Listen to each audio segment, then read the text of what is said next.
মুজিবুর রহমান সাহেব বিপুল জনপ্রিয়তা নিয়ে 1972-এর 10 জানুয়ারি দেশে ফিরেছিলেন।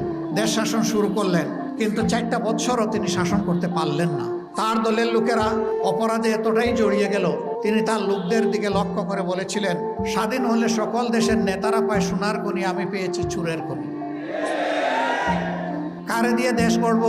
ডাইনে তাকাই, বামে তাকাই, সামনে তাকাই, পিছনে তাকাই, সব দিকে শুধু চুরের চেহারা দেখতে পাই। দুঃখজনকভাবে প্রায় সপরিবারে তাকে দুনিয়া থেকে বিদায় নিতে হয়েছে। এর থেকে আওয়ামী লীগ শিক্ষা নেবে, কিন্তু না। পরবর্তীতে তাদের 2বারের শাসন প্রমাণ করেছে তারা কোনো শিক্ষা গ্রহণ করেন নাই। 15.5 বছরে আমরা বড় মজলুম সংগঠন ছিলাম। আমাদের অফিস তালাবদ্ধ, আমাদের নিবন্ধন কেড়ে নেওয়া হয়েছে, আমাদের প্রতীক নাই, আমাদের বাড়িঘর বুলডোজার দিয়ে ভাঙ্গা হয়েছে, আমাদের লোকদেরকে খুন করা হয়েছে, ফাঁসিতে ঝুলানো হয়েছে, আমাদের লোকদেরকে গুম করা হয়েছে, আয়না করে পাঠানো হয়েছে, শেষ পর্যন্ত আমাদেরকে নিষিদ্ধ করা হয়েছে। যারা পাশবিক চরিত্রের তারা পশুর কাজ করেছে, আমরা সেই কাজ করব না। আমরা কারো উপর থেকে ব্যক্তিগতভাবে কোনো প্রতিশোধ নেব না। প্রতিশোধ প্রতিহিংসার জন্ম দেয় এবং প্রতিহিংসা সমাজকে ধ্বংস করে ছাড়ে। প্রমাণ করেছে আওয়ামী লীগ দায়িত্ব জ্ঞানহীন, নিষ্ঠুর, পাষাণ হলেও আল্লাহ তাআলা আমাদেরকে বিবেক দিয়েছেন, আমরা দায়িত্ব জ্ঞানহীন হতে পারি না। এই অঞ্চল দুইবার 1 শতাব্দীর ভিতরে 2টি স্বাধীনতা দেখেছে। প্রথম দেখেছে ব্রিটিশ ভারত থেকে যখন এই অঞ্চল আলাদা হয়ে পাকিস্তানের একটা প্রদেশ হিসাবে স্বাধীন হয়। সেই সময়টা যারা স্বাধীনতার জন্য লড়াই করেছিলেন তাদের অনেকে আবার দ্বিতীয় স্বাধীনতার জন্য লড়াই করেছেন। প্রথম স্বাধীনতায় মানুষের আকাঙ্ক্ষা পূরণ হয়নি, বরঞ্চ 23 বৎসরের অখণ্ড পাকিস্তানে একটি প্রদেশ হিসাবে আমাদের অবস্থান ক্ষেত্র বিশেষে অনেক কিছু থেকে আমরা বঞ্চনার শিকার ছিলাম। আমাদের ন্যায্য পাওনার দাবিতেই 70 সালের নির্বাচনের ম্যান্ডেট অনুযায়ী এদেশের লোকদেরই দেশ শাসন করার কথা ছিল, কিন্তু ভাগ্যের পরিহাস, এই সুযোগ থেকে এদেশের মানুষ বঞ্চিত হলো। একটি যুদ্ধ অনিবার্য হয়ে উঠল। এই সুযোগটি পাশের দেশ গ্রহণ করল, তারা লুফে নিল। 9 মাসের মুক্তিযুদ্ধের সময় আমাদের পার্শ্ব প্রতিবেশী তারা আমাদেরকে থাকার জায়গা দিয়েছে, খাবার সংকুলান করেছে, অস্ত্র সরবরাহ করেছে, ট্রেনিং দিয়েছে। প্রতিবেশী হিসেবে বিপদের সময় এ কাজ তারা করতেই পারে।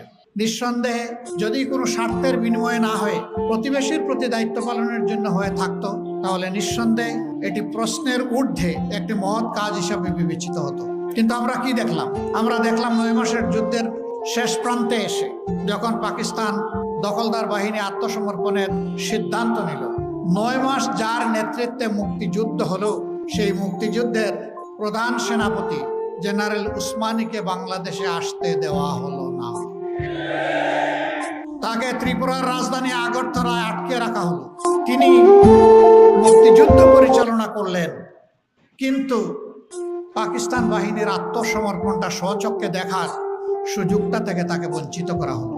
অধিকার ছিল তার হাতেই আত্মসমর্পণ করবে এই বাহিনী। কৌশলে তাকে দূরে রেখে ভারতীয় পূর্বাঞ্চলের কমান্ডারের সামনেই পাকিস্তান বাহিনীকে আত্মসমর্পণে বাধ্য করা হলো।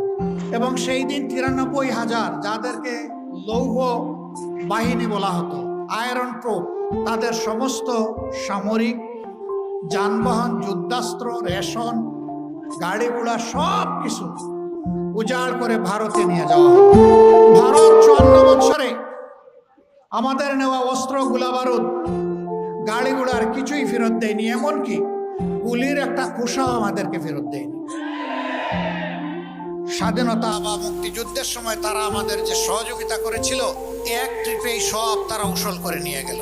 এরপরে ইতিহাস আরো করুন। ছোট্ট এই দেশটি থেকে যুদ্ধ বিধ্বস্ত এই দেশটির খাদ্য গুদাম ও তারা লুটতরাজ শুরু করলো। 9ম সেক্টরের কমান্ডার ছিলেন মেজর জলিল, যশোরে তখন তিনি দায়িত্ব পালন করছেন। তিনি তার সঙ্গী ফোর্স নিয়ে রাস্তায় শুয়ে গেলেন, বললেন, দেশ এই জন্য বুক চিতিয়ে যুদ্ধ করে স্বাধীন করেনি পাশের দেশ আমার দেশের খাদ্য গুদাম লুণ্ঠন করে নিয়ে যাবে, আমার বুকের উপর দিয়ে নিতে হবে, তাদেরকে আমি রাস্তা দেব না। 18 ঘন্টা তিনি সঙ্গী সেনাবাহিনীকে সাথে নিয়ে এইভাবে রাস্তার উপরেই ছিলেন। নিহতের পরিহাস, তাকে রাস্তা থেকে তুলে এনে জেলবন্দি করা হলো। যিনি 9 মাস বুক চিতিয়ে যুদ্ধ করলেন, দেশপ্রেমের খেসারত হিসাবে তাকে এখন জেলে ঢুকতে হলো। জাতির কপালে এক এক করে এইভাবেই দুর্ভোগ নেমে এসেছিল। এরপরে কি হয়েছে, কি হচ্ছে আপনারা সব দেখেছেন। আমি এগুলো বলার আর কোনো প্রয়োজন মনে করি না। শেখ মুজিবুর রহমান সাহেব 1972-এর 10 জানুয়ারি দেশে ফিরেছিলেন, ক্ষমতাবার হাতে নিলেন, কিন্তু 4টা বছরও তিনি শাসন করতে পারলেন না। তার দলের লোকেরা অপরাধে এতটাই জড়িয়ে গেল, তিনি তার লোকদের দিকে লক্ষ্য করে বলেছিলেন, স্বাধীন হলে সকল দেশের নেতারা পায় সোনার খনি, আমি পেয়েছি চুরের খনি। আক্ষেপ করে বলেছিলেন, কারে দিয়ে দেশ গড়ব? ডাইনে তাকাই, বামে তাকাই, সামনে তাকাই, পিছনে তাকাই, সব দিকে শুধু চুরের চেহারা দেখতে পাই। তার মনের কষ্ট থেকে এই কথাগুলো সেদিন তিনি বলেছিলেন। কিন্তু শেষ পর্যন্ত ব্যাংক টাকা থেকে শুরু করে সোনার দোকান লুটতরাজ ডাকাতি থেকে শুরু করে কোনো কিছু ওই আমলে বাদ পড়েনি। অসংখ্য মানুষকে বিনা বিচারে হত্যা করা হয়েছে। রক্ষী বাহিনী নামের একটা রাক্ষস বাহিনী তৈরি করে বহু মায়ের বুক খালি করা হয়েছে। বহুদলীয় গণতন্ত্রকে খতম করে একদলীয় বাকশাল কায়েম করা হয়েছে। 4টা পত্রিকা ছাড়া সকল পত্রিকা বন্ধ করে দেওয়া হয়েছে। সেই 4 পত্রিকা আবার রাষ্ট্রীয় মালিকানায় নেওয়া হয়েছে। এইভাবে জনগণের কণ্ঠকে স্তব্ধ করে দেওয়া হয়েছিল। কিন্তু আসমান যখন কথা বলে, জমিনের মুখ তখন খুলে যায়। দুঃখজনকভাবে প্রায় সপরিবারে তাকে দুনিয়া থেকে বিদায় নিতে হয়েছে।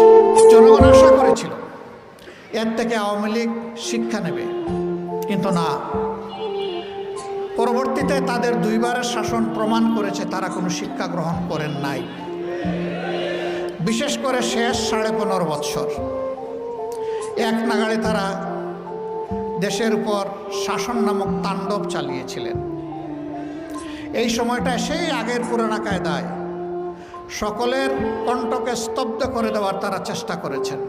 প্রতিবাদী যারা বিরোধী দলীয় নেতাকর্মী ছিলেন তাদেরকে হয় খুন করা হয়েছে, না হয় গুম করা হয়েছে, না হয় জেলে পড়া হয়েছে। অসংখ্য মানব সন্তানকে পঙ্গু করা হয়েছে। কারো চোখ তুলে নেওয়া হয়েছে, কারো হাত কেটে ফেলা হয়েছে, কারো পা কেটে ফেলা হয়েছে, কাউকে বুলেট বিদ্ধ করে প্যারালাইজ করে তাদের বিছানায় ফেলে রাখা হয়েছে। আয়নাগর নামের জল্লাদ এই আন্দোলনে আমাদের হিসাব অনুযায়ী 1400 থেকে কম বেশি কিছু লোককে হত্যা করা হয়েছে জুলাই মাসের 1 তারিখ থেকে আগস্ট মাসের 5 তারিখের মধ্যে। এই ঘটনাগুলো এত নিষ্ঠুর ছিল। ধরুন আবু সাঈদের ব্যাপারটা কি বলেছিল ছেলেটা?